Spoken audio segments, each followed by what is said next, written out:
আজি মই আপোনালোকক এখন ৱেৰে কেনেকৈ বনাব লাগে, মানে ঔটেঙা ৰৌ মাছেৰে কেনেকৈ বনাব লাগে সেইখন আঞ্জা মই আজি আপোনালোকক বনাই পেলাই দেখাম।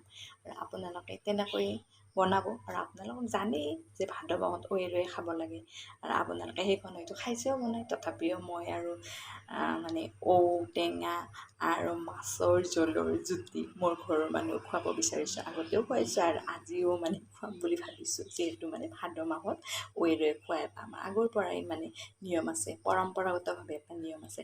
গতিকে মই মানে এই চেনেলটোৰ জৰিয়তে আপোনালোকক দেখাই যাম, আৰু আপোনালোকে চাই থাকিব। আৰু আপোনালোকে এই ৱেৰে মানে মাছৰ জোলখনৰ কালাৰটো কেনেকুৱা হৈছে প্লিজ কমেণ্ট কৰিব, একেবাৰে নাপাহৰিব দেই। আৰু আপোনালোক যদি মোৰ চেনেলৰ নতুন, তেনেহ'লে চেনেলটো প্লিজ এবাৰ ছাবস্ক্ৰাইব কৰি ল'ব, আৰু কাষতে থকা বেল আইকনটো দবাব একেবাৰে নাপাহৰিব, আৰু লগতে লাইক কমেণ্ট শ্বেয়াৰ কৰিব। তেনেহ'লে আহক মই দেখাই যাম, আপোনালোকে চাই থাকিব। অলপ পানীত ঔটেঙাখিনি ধুনীয়াকৈ সিজাই ল'ম।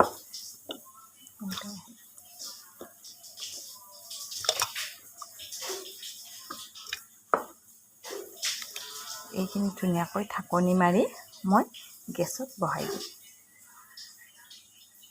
কুকাৰত ঔটেঙাখিনি এনেকৈ ঢাকন মাৰি বহাই দিলোঁ। এনেকৈ হুইচেলটো মৰাৰ পিছত মই ঔটেঙাখিনি এটা পাত্ৰত উলিয়াই ল'ম। ঔটেঙাখিনি মই কুকাৰৰ পৰা নমাই দিলোঁ। তাৰপাছত মই ইয়াতে গৰম পানীখিনি দি দিম। তাৰপিছত এইবাৰ মই কেৰাহীত বহাই দিম।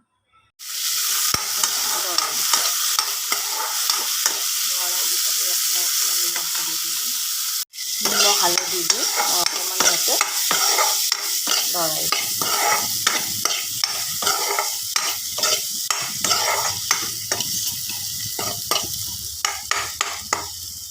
অকণমান ৰংচঙীয়া হোৱাৰ পিছত ইয়াতে প্ৰয়োজন অনুসৰি পানী দি দিম।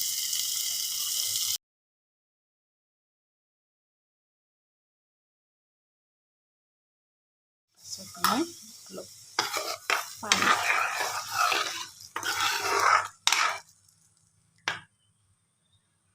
প্ৰয়োজন অনুসৰি পানী দি পেলাই মই এইখিনি অলপ মই উতলাইবলৈ দি থওঁ। মাছখিনি মই আগতীয়াকৈ এনেকৈ ভাজি ৰেডি কৰি থৈ দিছোঁ। তাৰপিছত যেতিয়া ঔটেঙাখিনি মোৰ হুইচেল মৰা হ'ব, তাৰপিছত মই আঞ্জাখন বনাই তাৰ ওপৰত মই মাছবিলাক পেলাই দিম। আটা লৈছোঁ, আৰু ইয়াতে অকণমান মই পানী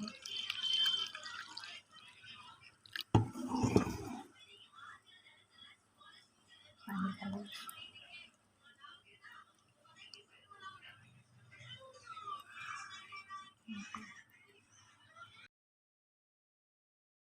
এইখিনি মই বটানখিনি ইয়াতে দি দিছোঁ।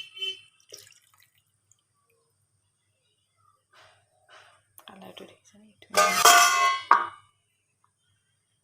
আঞ্জাখন উতলাই আছে।